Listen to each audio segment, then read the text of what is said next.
আচ্ছা, একটা জিনিস কি কখনো মাথায় এসেছে যে কেন ধনী হওয়ার এত টিপস আর ট্রিক্স থাকার পরেও বেশিরভাগ মানুষ সফল হতে পারে না? আজকে আমরা ঠিক এই ব্যাপারটাই বোঝার চেষ্টা করব দ্য মিলিয়নেয়ার কোড বইটার সাহায্যে, যেটা একদম অন্যরকম একটা পথের কথা বলে। চলুন শুরু করা যাক। এই প্রশ্নটা মনে হয় আমাদের সবার, তাই না? বই, সেমিনার, অনলাইন কোর্স সব জায়গায় শুধু ফর্মুলা আর ফর্মুলা। কিন্তু সত্যি বলতে কতজন আর সেই ফর্মুলা মেনে সফল হয়? এর পেছনের আসল কারণটা কি? এখানে একটা অবাক করার মতো তথ্য আছে। আমেরিকায় এত কিভাবে ধনী হবেন টাইপের বই থাকা সত্ত্বেও জানেন কি সেখানকার মোট জনসংখ্যার মাত্র 4%-এরও কম মানুষ আসলে মিলিয়নেয়ার। তার মানে তথ্যের যে অভাব আছে ব্যাপারটা কিন্তু মোটেও তা নয়, সমস্যাটা অন্য কোথাও। বইটার লেখক পল বি ফ্যারেল ঠিক এই পয়েন্টটাই ধরেছেন। উনি বলছেন সমস্যাটা তথ্যের অভাব নয়, বরং অতিরিক্ত তথ্যের বোঝা। আমরা আসলে একটা ইনফরমেশনের সাগরে হাবুডুবু খাচ্ছি, আর কোনটা ছেড়ে কোনটা ধরব সেটাই বুঝতে পারছি না। আর এটাই হলো আসল গোড়ার গলদ।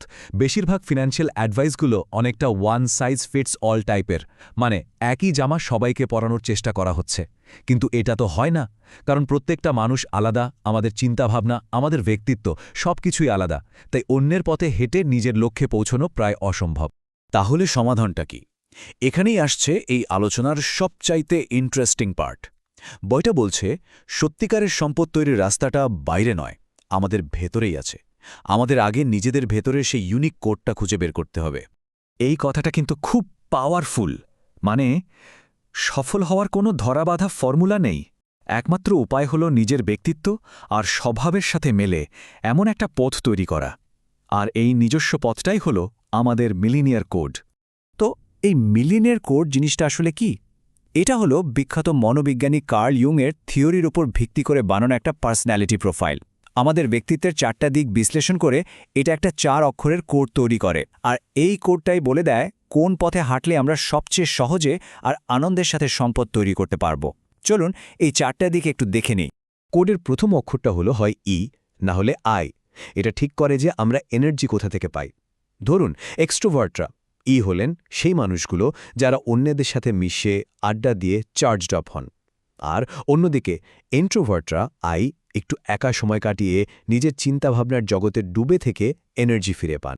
এরপর দ্বিতীয় অক্ষরটা হল এস অথবা এন। এটা বোঝায় যে আমরা কিভাবে তথ্য নেই। সেন্সার টাইপের মানুষরা হলেন খুব বাস্তববাদী। তারা যা চোখে দেখেন, কানে শোনেন, মানে পঞ্চেন্দ্রিয় দিয়ে পাওয়া তথ্যের ওপর ভরসা করেন। আর ইনটুইটিভরা চলেন তাদের সিক্সথ সেন্স বা সহজাত অনুভূতির ওপর। তারা তথ্যের পেছনের প্যাটার্ন বা বড় ছবিটা দেখতে পান।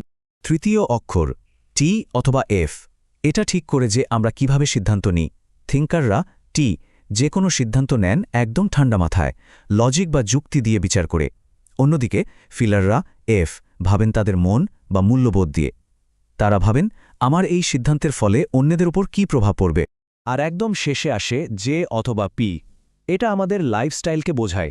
জাজাররা জে হলেন খুব গোছানো স্বভাবের। তারা সবকিছু আগে থেকে প্ল্যান করে, রুটিন মেনে চলতে ভালোবাসেন। আর পার্সিভাররা পি হলেন ঠিক তার উল্টো। তারা খুব স্বতঃস্ফূর্ত, যে কোনো পরিস্থিতিতে মানিয়ে নিতে পারেন আর শেষ মুহূর্ত পর্যন্ত নিজেদের অপশন খোলা রাখতে পছন্দ করেন। এখন এই 4 জোড়া অক্ষর মিলিয়ে মোট 16 ধরনের ব্যক্তিত্ব হতে পারে। কিন্তু ব্যাপারটাকে আরও সহজ করার জন্য বইটাতে এই 16টা টাইপকে 4টা বড় গ্রুপে ভাগ করা হয়েছে। এগুলোকে বলা হচ্ছে 4টি টেম্পারামেন্ট বা প্রকৃতি। চলুন দেখি। এই টেবিলটা দারুণভাবে পুরো ব্যাপারটা বুঝিয়ে দিচ্ছে। দেখুন, গার্ডিয়ানদের মূল চালিকা শক্তি হল নিরাপত্তা আর দায়িত্ব।